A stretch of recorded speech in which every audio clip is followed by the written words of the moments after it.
it is what it is. All Crazy. right. Yeah. There are snakes on the plane. Samuel L. Jackson's in it. What happens to him? He's got to avoid the snakes. Right? What is it? It's a bear that eats cocaine. Oh my God.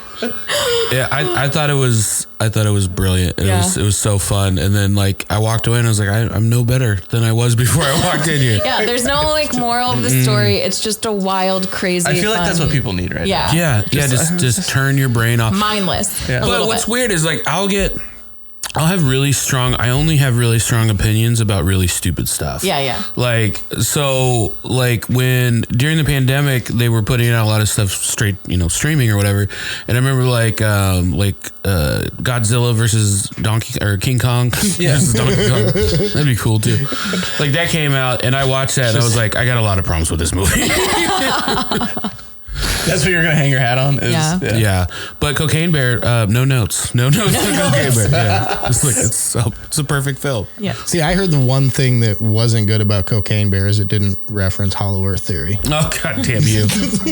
He knows what my problems are. Oh, so this is your problem about Bowser and There was also a thing of like, I went and saw that movie with our friend, comedian Gwen Sunkel.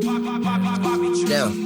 Oh, I'm eating brunch with my people though. The homie Dyke just cooked up a feast and we bout to eat it, bro. Fucked around and has to mix the lobster with the poutine. Daddy is rolling blue dream. Them boys got down a routine. It's Naptown culture. Cooking 7 courses. Had to pass the torch and now I'm grabbing second portion. So sit back, relax, grab a drink and a smoke. It's Harder Brunch on the way and get prepared for the jokes. Whoa.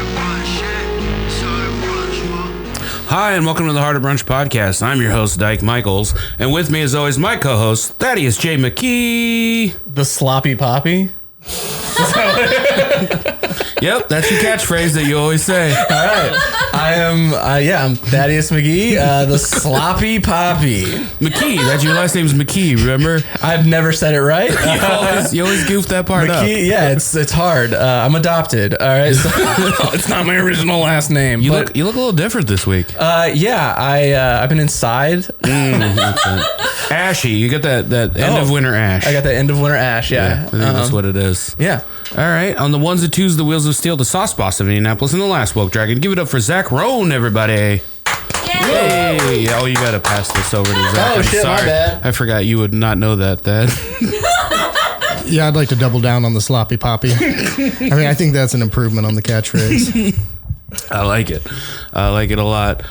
We have two very special guests with us in studio from Can, the director of advancement.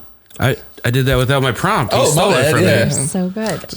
Andrea Watts and Michael Conley, the executive chef of the Brasserie, correct? Yes. Yes. Nice. That was a quiz. You guys both passed.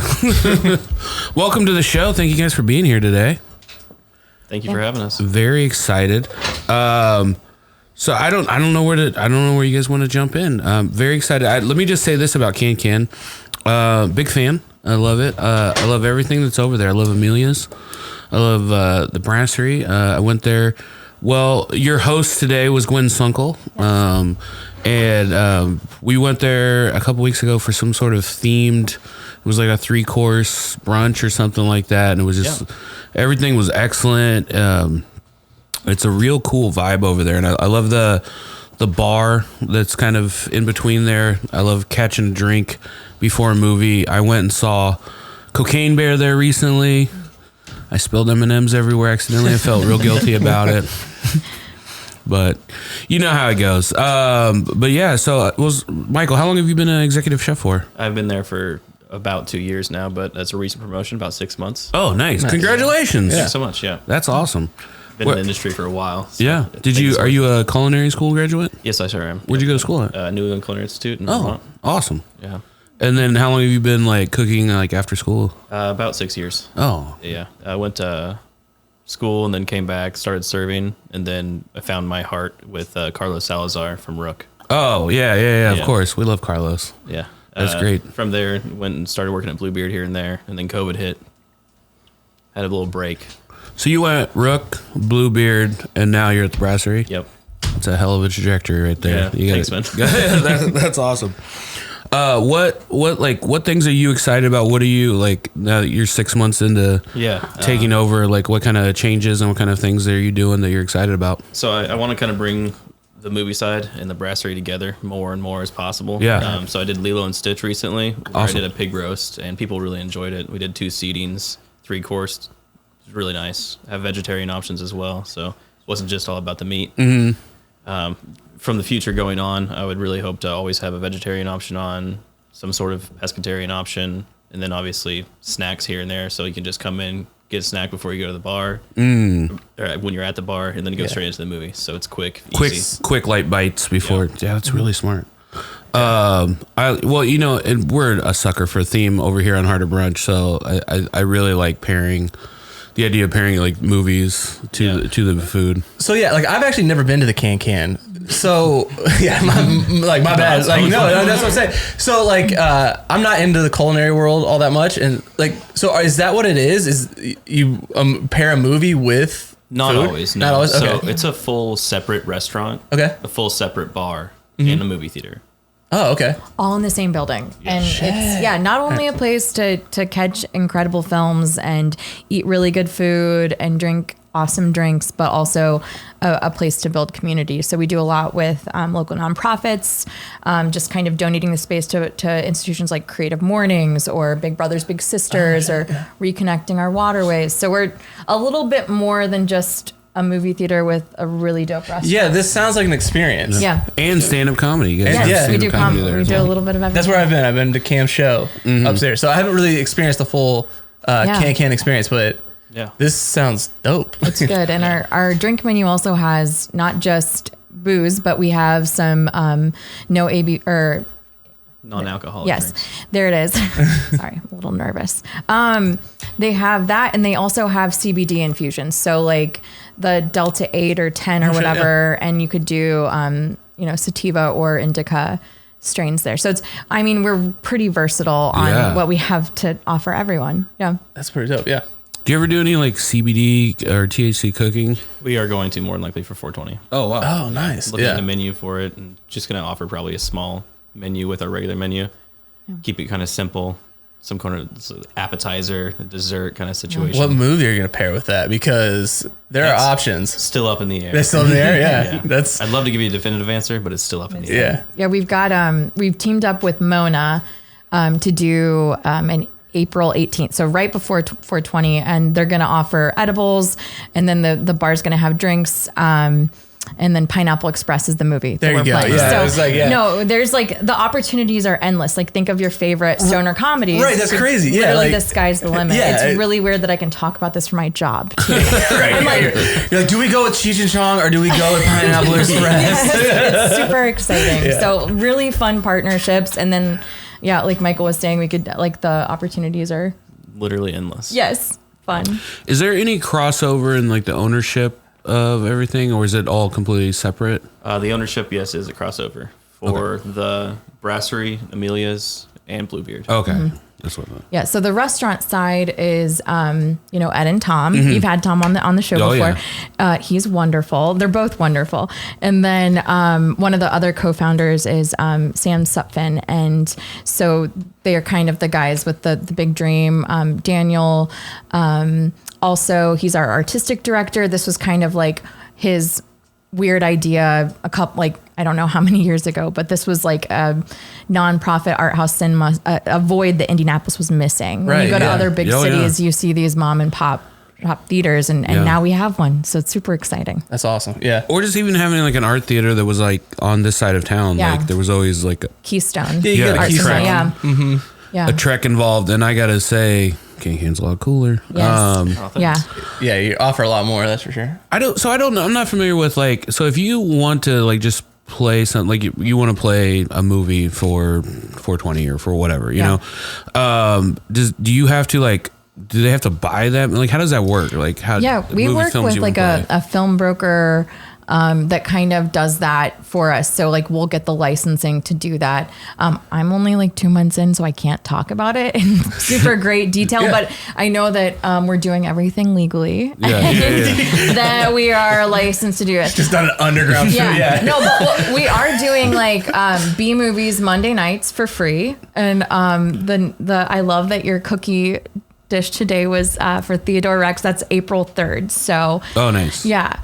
And then that's a Whoopi Goldberg 90s like buddy cop sci-fi situation. And I appreciate that you watched it because it's a bad movie, and that's what B movies are. But it's so bad it's good. It's like campy, right? That's like one of those movies that like they used to go into the movie theater because they didn't have air conditioning. Yes. It's just like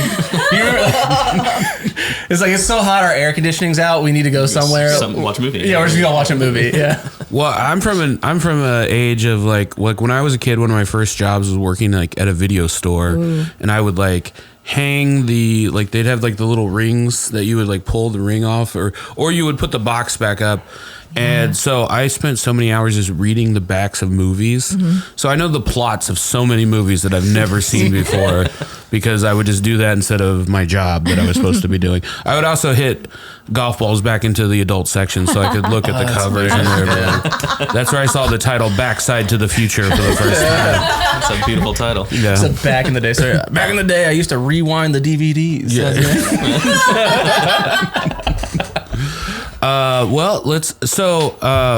You were asking me earlier, Thad. You were asking me about how why I was wearing this hat. Well, part of it is it's time to take this Smoking Goose hat off. I've been wearing it for 3 years. It's time to take it off once and for all. To make room for another Smoking Goose hat underneath. It's hatception over here. Oh my God, it's a hat within a hat.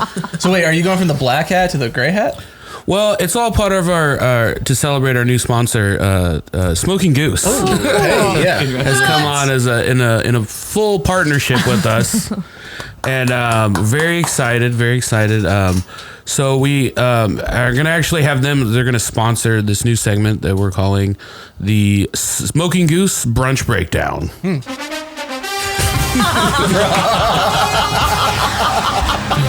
Brought to you in part by the NFL. I can't wait till they take all your sponsorship money for using that sound. Would you mind sharing this microphone with Zach just for this next part so you can talk about some of the food? So we'll start off. Harder Brunch presents Brunch at the Movies. The first dish was I tried to keep it all within April movies, but we had to cheat a little bit. Some of the films that were coming out I was so not familiar with. I was like, I don't even know how to be cute. I don't even know how to like. It's the art house thing. So I feel like we got dialed in pretty much. But I don't know if Cocaine Bear is still going to be played next month. But how can you not do Cocaine Bear? Yes. Right. Yeah, so I did cocaine bear claws. I made bear claws that had raspberry filling in them, and then put them on a whole mound of powdered sugar to make it look like I would say a Scarfacian mound of powdered sugar. It was a bad guy. Gotta eat a bear claw. And then I did the movie Return to Oz, which I cannot stress enough how much it traumatized me as a child. Like, I think maybe a core memory was me crying in the middle of this film and my mom taking me outside and yelling at me because we squandered money on a movie that I definitely ruined for everybody. So this movie is very, very close to the heart. When I saw it, I was like, I have to do something about it. I have also a traumatic connection to Return to Oz. My mother almost remarried once, and he was obsessed with that movie. So I saw it over and over and over. He also was obsessed with not Tombstone, but the other pizza. He had all their merchandise and shit. Like in every episode of The Simpsons on VHS that he would tape. Was that traumatic for you? I don't know. But actually, The Simpsons were the okay part. Okay. But yeah, no, that's the creepiest. Is it a kid's movie or? I don't know. Return to Oz? Yeah, it's a creepy movie. It's a living nightmare that goes on. I mean, for adults, it's great. Like, it's something you take a little D8 and you go and enjoy. You know, I'm sure it's great. But I was just looking up clips and I was having like flashbacks. I was just like, oh, there's that creepy rock thing. There's that. But so for those of you that don't know, this movie again. sold as a dark children's fairy tale. It's a Disney movie, which is crazy. Is a young Farousa Balk from The Craft, and she played Vicky Valancourt in The Waterboy. Yeah. It's her when she's like 8, and it's a sequel to The Wizard of Oz, but somehow Dorothy's younger. It doesn't make sense. She gets sent to Oz via electroshock therapy, and then she has a talking chicken. And Oz is all messed up, and it's like under attack from this queen who can take her head off, and she has like this throne room full of different heads, and Dorothy has to like creep by all these heads, and they're all watching her. It's a horror movie for children is what it is. Why did they think back in the day that they just put realistic puppets in a movie? They can label it as a child's film. Like, horrifying. Dude, the poster is horrifying. Yeah. So they replaced kind of the, like, I guess the Tin Man and everyone's in it, like at the end, but most of it is just these new characters. So there's like a jack-o'-lantern headed guy. There's a flying couch creature with like a moose head. And then like another knockoff Tin Man called TikTok, of all things. Oh wow, relevant. Yeah. Now streaming on Disney Plus though. I am gonna go watch this movie. Yeah.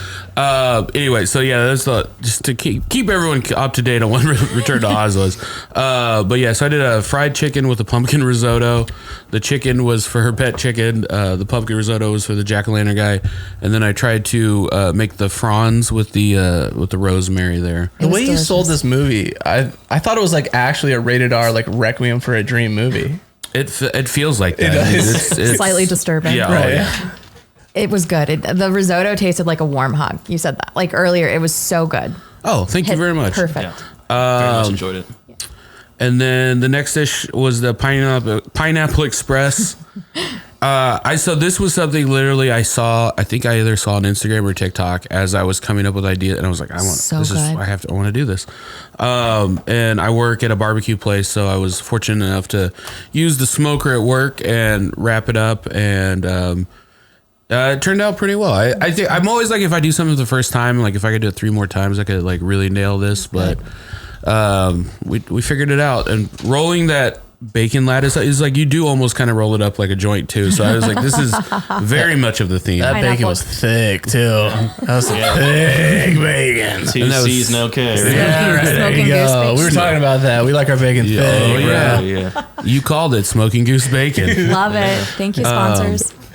And then the movie Coraline, which I've only seen once, which is kind of a weird kids movie too. But movie. Like I saw it as an adult, so it didn't traumatize me. But I did see it. I was invited to a comics house when I first started doing comedy, and it was like Tyson Cox. Yeah, and it was like come over for a comics hang. So I thought it was like his birthday too. So I was like, oh, we're going to rage. And I brought like, I had like beers under each arm, and I came in, I was like ready to party. And then I walk in, and it's just like 3 people watching Coraline very quietly.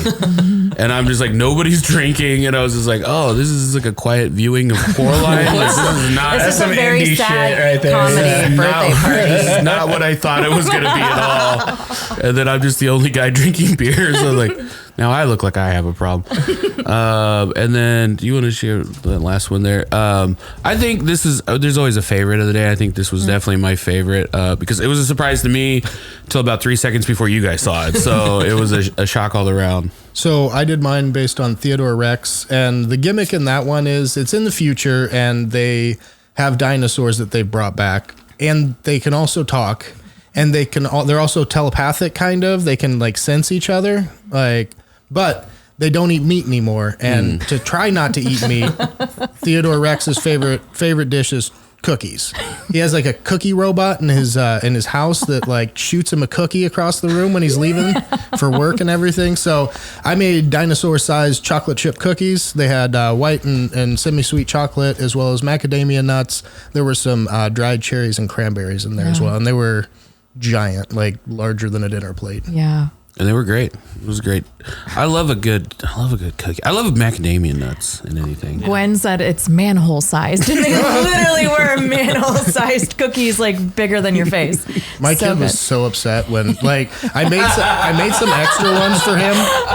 Just like you didn't give it into your family. I made some extra ones for him, and then he looked at, he's like, "But I want that one."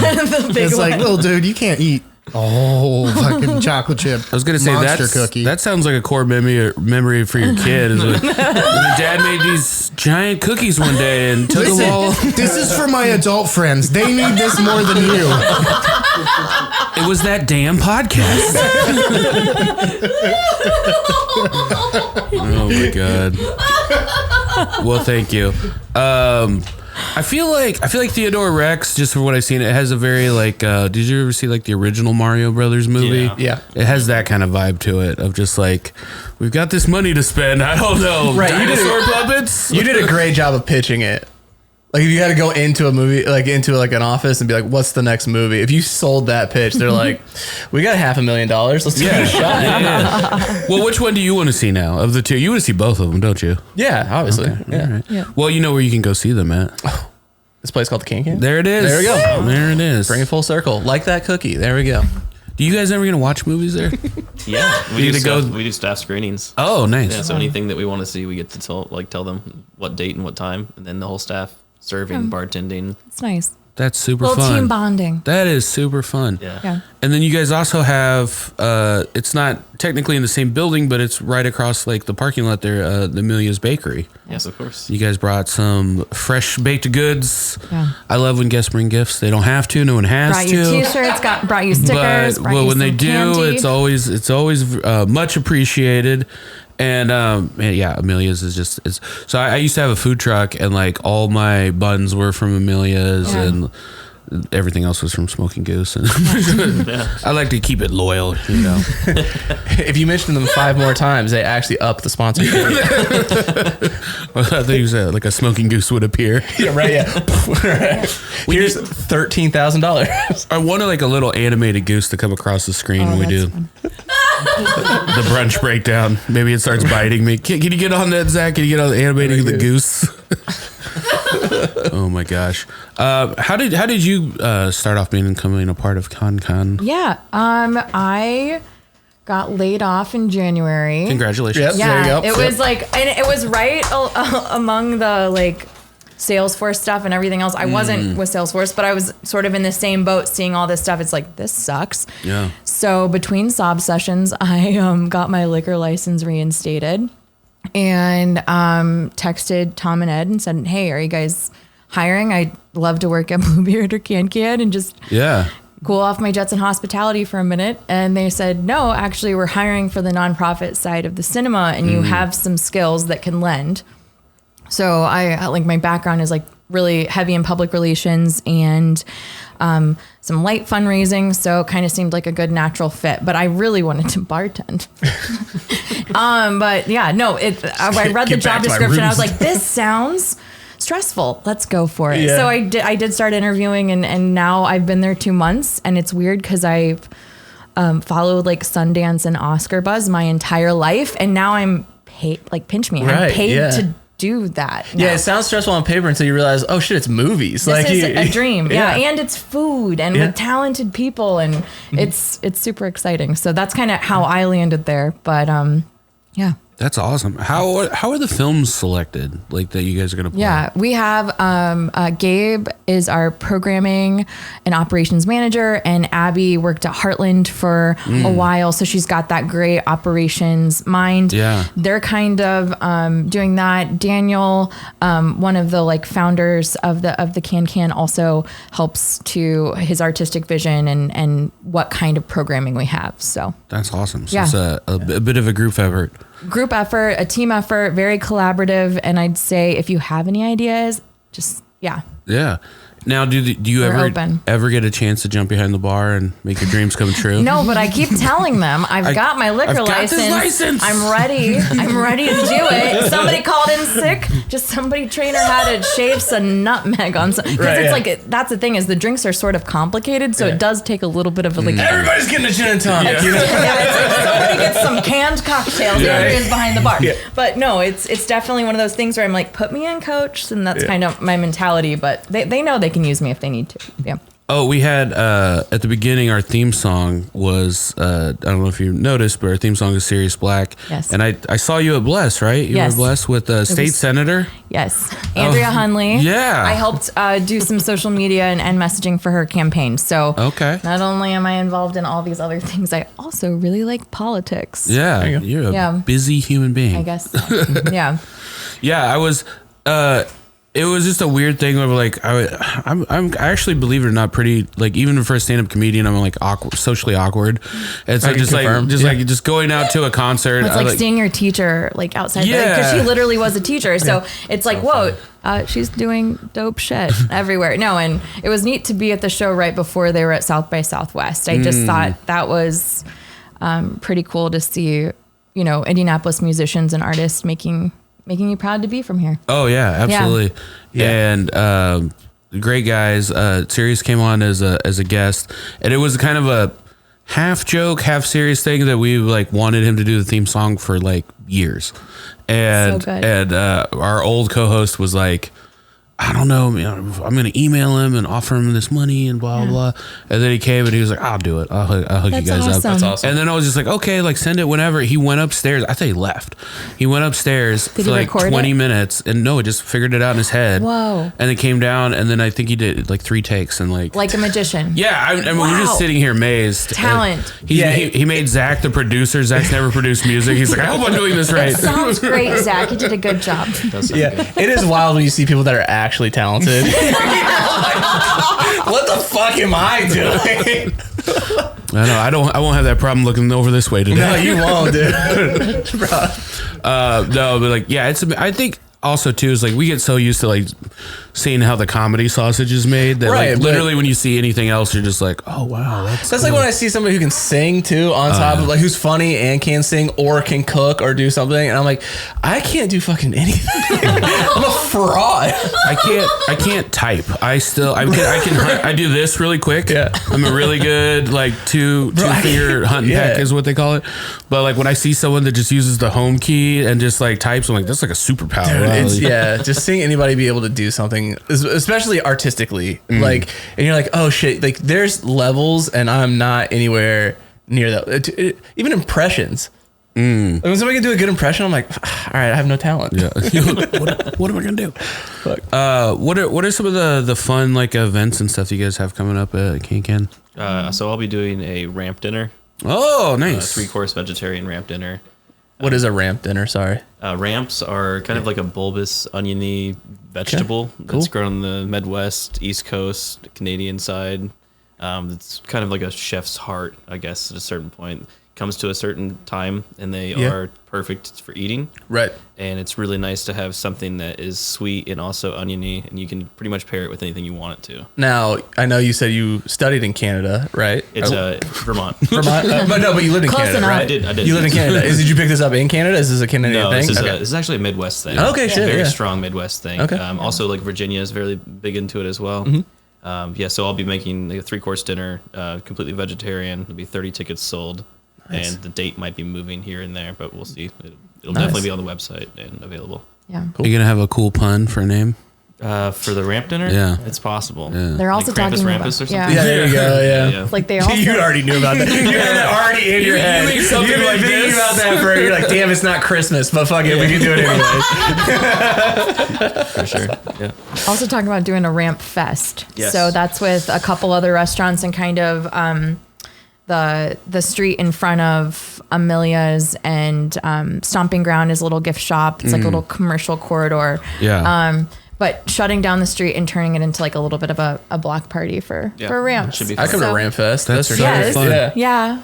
That's so fun. Well, like I love, like, my jam is doing collaborative stuff with people that are good at what they do. Yeah. And my other jam is doing ridiculous stuff. Meat cake. Yeah, like the meat cake competition. Yeah. So like a ramp-based street festival, like that sounds wonderful. Yes. Like that sounds like so much fun. Yeah. Because like you really get the weirdos to come out for stuff like that, you know, but like the fun weirdos. No, like the hippies that like to like forage and shit. Like that is fun. Sorry, I said that. No, that's right. Yeah, we Zach and I were talking about. Is a bad word. Yeah, no, hippies is okay. Yeah. She dropped an H-bomb. Holy shit. Well, this is a family program, lady. What are you doing? Oh man, I lost my train of thought. Ramps. Run ramps. Ramps. I like big ramps. Yeah, ramp. There it is. No, that's a bad one. Well, and all right. So when's the next dinner? It should be the April 28th, I believe. Okay, and I know that you got to get out of here pretty soon. Thank you so much for coming on. Appreciate it. You've been so much great. for having me. I want to check out some of these dinners. I'm very excited. Yeah, come on and through. any excuse to go back to Can. It's definitely fun. We're going to take a quick commercial break, and we'll be right back. Come along, friend. We've got a long journey through the Middle West to return to the ring. A ring? What ring? The Dark Ring. It's not a ring, it's a circle. Black Circle. And there we will complete our quest at Middle Ground Comedy Festival. It's dangerous to go alone. I shall bring my wit. And you'll have my antics. It will be precious.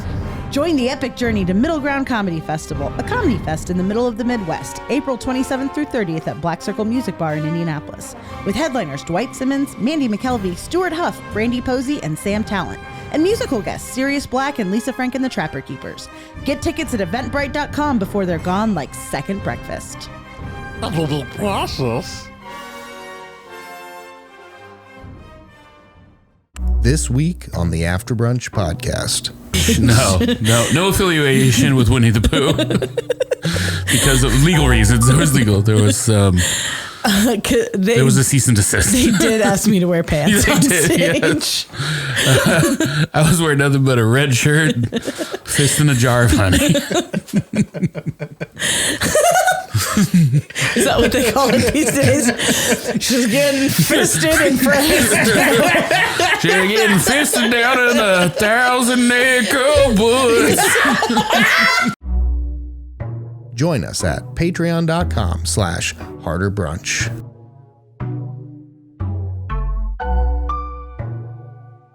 And we're back. We lost Chef Michael. He had to go to work. That is dedication right there. Yeah. You know, coming over to Harder Brunch. I always tell people take the rest of the day off because it's kind of like a Thanksgiving situation. Eat that meal and then go shuck oysters. Yeah. Ooh, Yes, dollar oysters every Sunday from 4 to 6. So that is a great deal. it's a good window too. And we had some extra guests in here, and they were like just talking about it upstairs. I was like, "What are you guys doing?" They're like, "Well, we heard about the dollar oysters." come on down. Yeah, I was like, "Don't be afraid of it." I like that you're wearing your Johnny cardiovascular eyes. Nah, dude, I'm Billy Heart disease now. That's good. That's good stuff. Yeah. You're always coming up with the best jokes, Dad. I really like that. What's your origin story? Like, where are you from? How did you come to be? Who hurt you?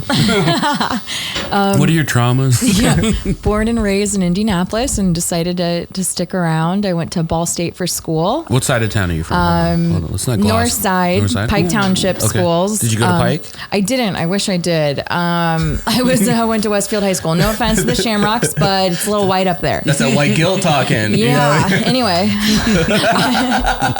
I went from like being exposed to so much like hip hop and rap to being like, people drive their tractors to school here. Like, what is going on? Yeah. I mean, this was before the Grand Sports Park, so it was like horse farms and Yeah.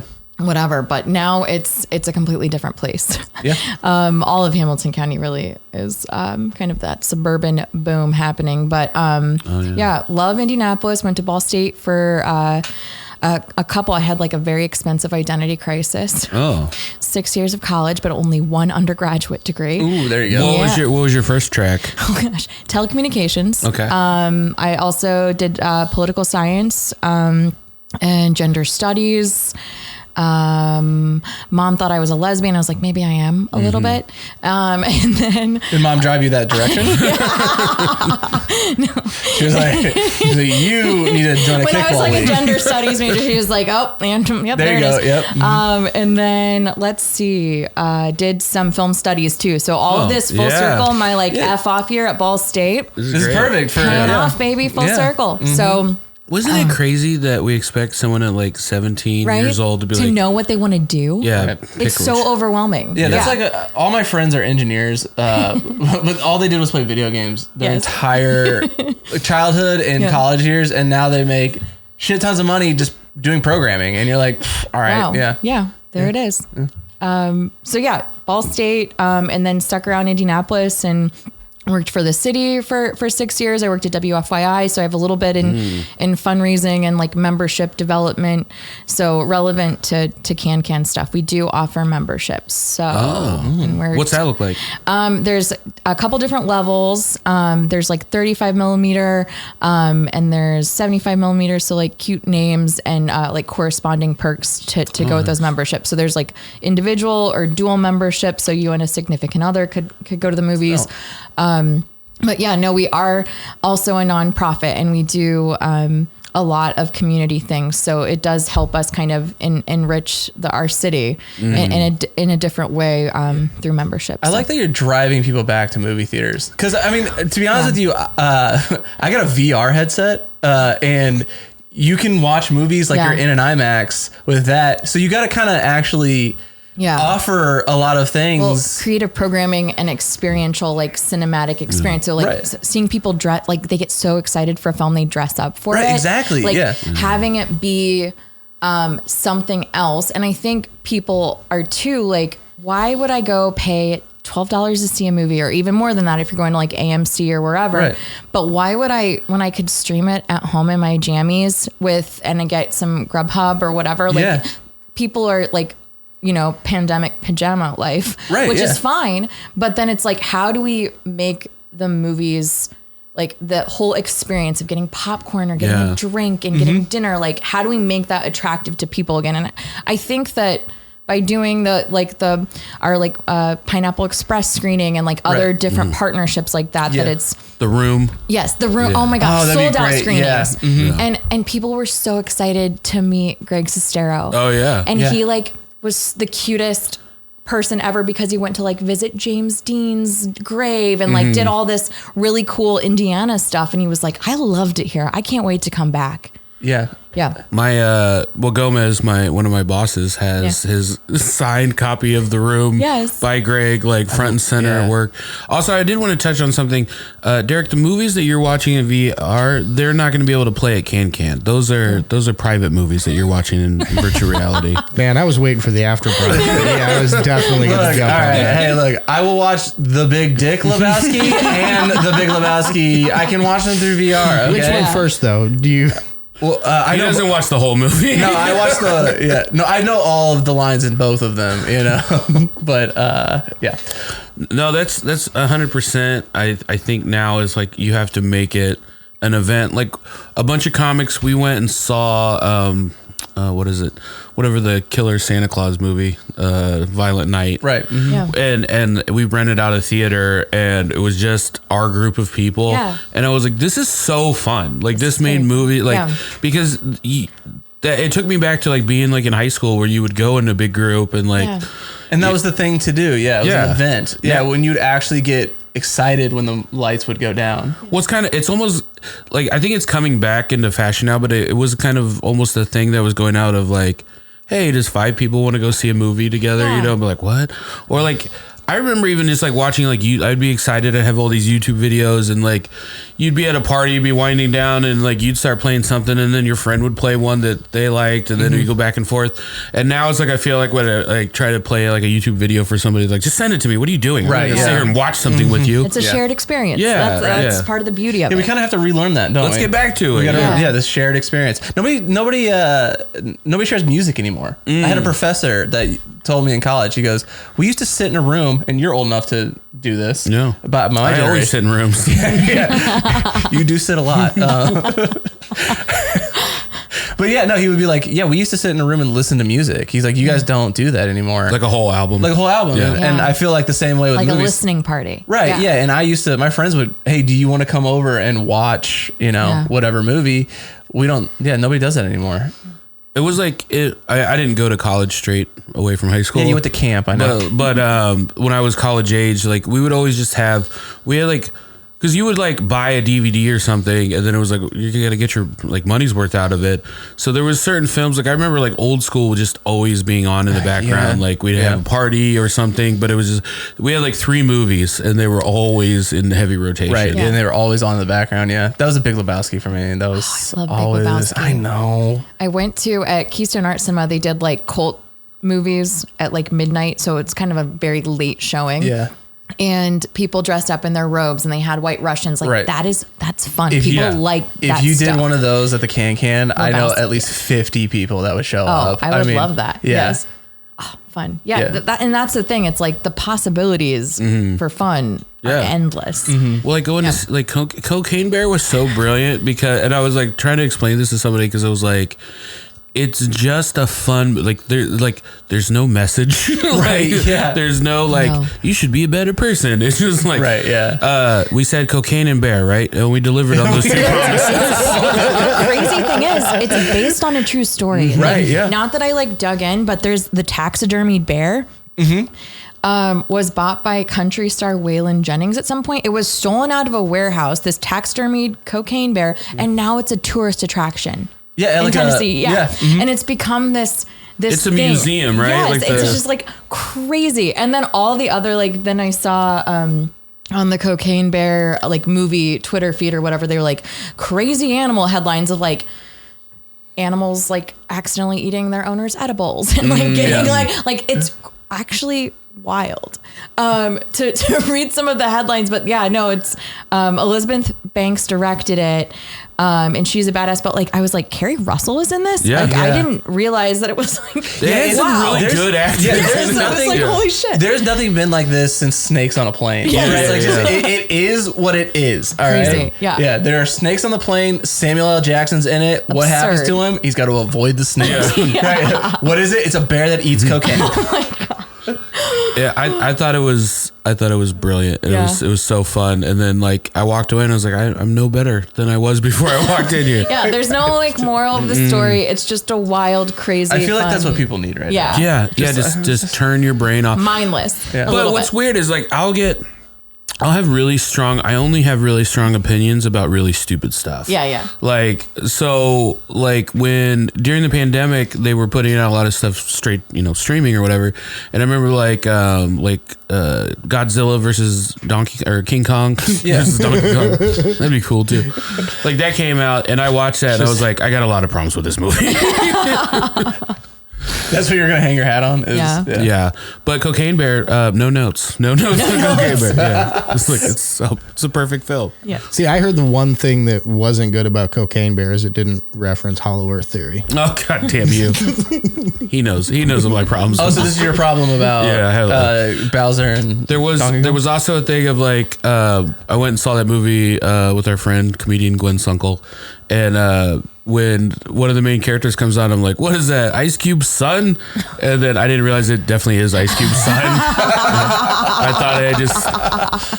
thought I just like really made a funny joke. You're like, no, it is. And the thing is, everyone knew it but me. Like I was the only one that didn't know that. He looks exactly like Ice Cube. He does look exactly like that. Bye, Felicia. Yeah. Nope. This side. Oh, my bad, Cody. That's awesome. What do you do when you're not when you're not working at Can and you're not doing politics, like what do you do for fun? Yeah. I would say there's not a lot of relaxation time. I would say I have zero chill. No joy in the life. Just work. I'm finding joy somehow. I'm a president of the Fletcher Place Neighborhood Association. So, nice.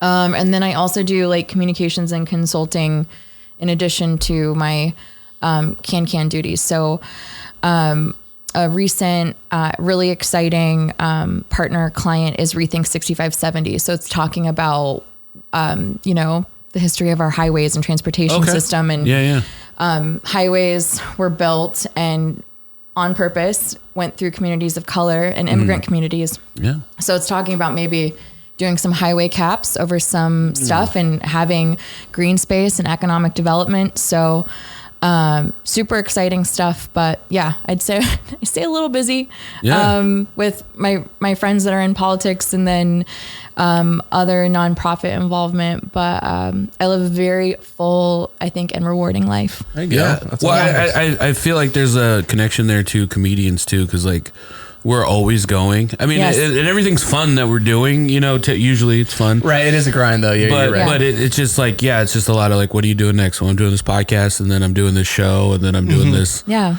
I'm in this sketch. Creative pursuits. Yeah. And, yeah. And so I think we tend to attract those personalities too. And like, so it's not surprising, like somebody that's like a workaholic. I'm like, oh yeah, that's same. A little bit. Yeah. And I was like an obnoxious person in high school where you're like, oh, she's in student government and she's a cheerleader. Oh, and she's this and she wants to get involved with the Amnesty International high school chapter and write about like letters about Darfur and stuff. Like, I was always doing, like, I've never really stopped that. It's just always been obnoxious. I've just gotten less pretentious about it. I will say that working at the Can, it is a dream job because it's involving all the things I love. I mean, movies since I was little have always been an escape for me. And it's nice to just get stuck in somebody else's drama or sadness or like shared grief for like, a couple hours and then you're back to reality. Yeah. But it is, or comedic experiences. Like I love like a dark comedy. Like we were talking about Triangle Sadness earlier. It's just, making light of the darkness of the world, I think is super important and why comedians are so important to our society. Well, and that's for me personally, like I'm always, obviously I'm always in awe of people that like do the big work, right? Like teachers, people that are trying to move the needle, anybody like that, people that are trying to help society, like that's great. You're welcome. I knew from I didn't know what I wanted to do for a long time, but I knew from a very early age that me personally, I was like, I could never have a job where part of my job is to like hinder or inconvenience people. Yeah. And so I was like, that rules out anything from like telemarketing to like being a cop. You know what I'm saying? Like anything where like part of my job is to be a bummer to someone else. Yeah. I was like, I don't want to do that. So it's always been like food and like artistic entertainment and stuff like that. It's just like in this little way, I get to like make people happy for a minute, and it's just like, that's where I've been drawn to. So like, working for a cool movie theater is like, that sounds like a dream gig. This works out. Yeah. But also it fills the function of being super busy all the time. Yes. Yeah. I'd say our first week we had the room screenings, which were sold out. And then Going All the Way, which was like a 90s movie based on like local author Dan Wakefield's book. And it was filmed in like the Red Key Tavern and it was the Indianapolis Museum of Art and Ben Affleck's in it. And so they did this like during the pandemic, a director's cut because they found all of the what they shot the movie on. And he said they kind of Hollywoodized it. And it wasn't his artistic vision. So he was able to do this like director's cut, how he would have wanted it, done. And then we had Dan Wakefield, who's like 90 something years old. Yeah.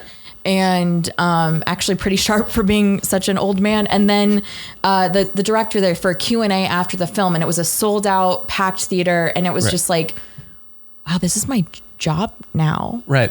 Yeah, I love that. I love hearing stuff like that because I mean, I just got back from LA and people are like, what is there to do in Indiana? And then I don't know about if you noticed this, but like comics love to shit on Indianapolis. Oh, yeah. They're just like, not just comics, but yeah. and they're always like, there's just nothing to do there. And I was like, okay, so you have never taken a moment to even just Google something to do. Like people hate it so bad, like comics hate it so bad that they will purposely take Indianapolis off their schedule. Yeah. And I'm like, what are you like? No.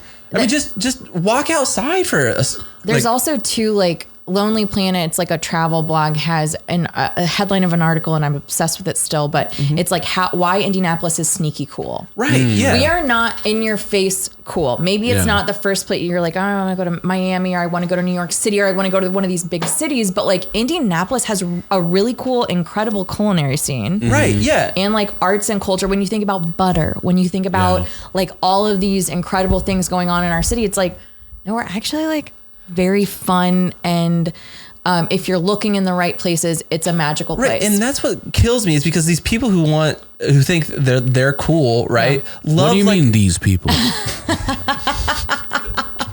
Take it easy, fake that. Oh, now I'm fake that? All right, okay, yeah. I didn't say you people. Okay. All right. But like, no, they want like this idea of like this underground cool scene. Yeah. And it's like, okay, it's here. You just have to look. Take half a fucking second to look like, and you'll find it. Like, and so I hear like the people in LA, they're like, well, so what's there to do in Indy? And I'm like, you just have to come and put in like half a like ounce of effort. Also, I think in the past 10 years, our city has completely changed for the better. Yeah. Like, you know, I think one of like hosting the Super Bowl was a big part of that. I think a lot of people did realize like, oh, this city can actually like pull its own, you know, but like our food scene has completely changed in the past 10 years. Like our, like the cool, you know, like can stuff, cool stuff like that. Like when I think of like stuff where, like when I would like work front of the house, I would be that kind of ambassador to the city, and I would be like, you got to go to Love Handle, you got to go here, you got to go there. Yeah. But yeah, people just don't know. And like one of the biggest problems with you know, us doing like a lot of like independent comedy shows and stuff in the city is that I feel like there's all these people that would probably come to an independent comedy show, but they don't know how to access it. They don't know where they're at, and it's like. Accessibility. I always say this too, where it's just like almost any single night of the week, you can go somewhere and watch a live comedic performance of some sort in the city, and I don't think the majority of people know that. Yeah. So part of my crusade is to get the word out. You know, just like our city's cool. There's all this stuff. Like I don't think it's for lack of there being cool stuff. Yeah, and I don't think people try to gatekeep our city either. Like I don't know about you, but like I'm welcoming to people if I'm like on an indie show to be like, hey, like, you know, you don't usually come out, like, see what it's like, you know, there's a kind of a gatekeeping in other cities where it's like, no, we want to keep this hush hush. Like, there's something too, I think that we possess. And I was at this, this like tourism, sports, entertainment thing last week at IPY, and they were talking about, you know, what makes an attractive city, especially to like Gen Z. Yeah. And it's having things like an activated river walk, like embracing the White River, thinking about how we could make it. And when you think about all the development that's going on west with the Indy 11 Stadium and Elanco, the old GM stamping plant, like there's so much cool stuff happening, and it's just going to get cooler. Right. Yeah. Yeah. I was trying to do a cool segue into the Tinker plug, and I just completely dropped the ball. I was like, so you guys like coffee, right?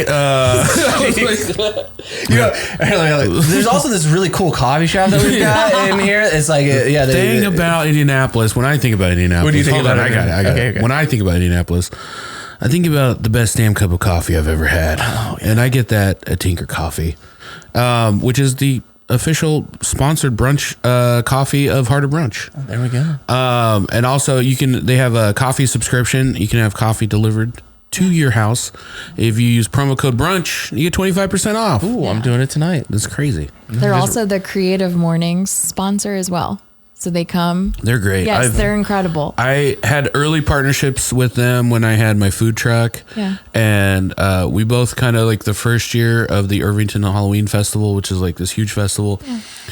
we got in too late to be part of like the regular food trucks, so we just set up at the bike shop, and I just asked Tinker Coffee. I was like, I don't know, there's like whatever 90,000 people or whatever, however many is coming. I was like, just set up and sell coffee. It's gonna be cold. People are gonna be out there all morning, and then we just slang burgers and coffee together all morning and stuff like that. That's awesome. Yeah. Can you drop a beat for me there, Jake? Well, thank you so much for being on the show today. This has been really fun.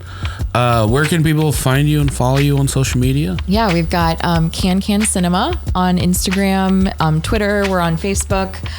My handle is Andrea M. Watts. And I'm just really grateful you guys invited me on today. Thank you so much. Absolutely. And obviously all these movies, Return to Oz, Pineapple Express, Coraline, and of course Theodore Rex will be playing in April at Can. Yeah. So go check that. Are we going to go see Theodore Rex? I feel like we should. Yeah, I mean, I think we should get everybody together to do a brunch, a brunch gathering to go. Yeah.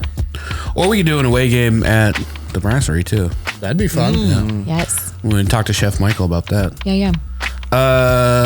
Derek James. It's been Derek James this whole time. Oh shit. Okay, find me at LOL Derek James on Instagram. Next week, I will be at the Drop Comedy Club in South Bend. Nice. Yep, Friday, Saturday. I'm actually also coming back Saturday to the matinee show at Helium Comedy Club, so you can catch me there as well. So, yep. Zach Roan. And you can actually find me at Sloppy Poppy on all social medias. I'm at Dyke Michaels across all social media. We also have an amazing Patreon. If you go to patreon.com/Harder Brunch, we do an after show with comedians where we just chop it up, and it's really fun. Only $3. Why am I still paying $5? Only $10 if your name's Derek James. Thank you guys so much. We'll see you next time. Later. Bye-bye.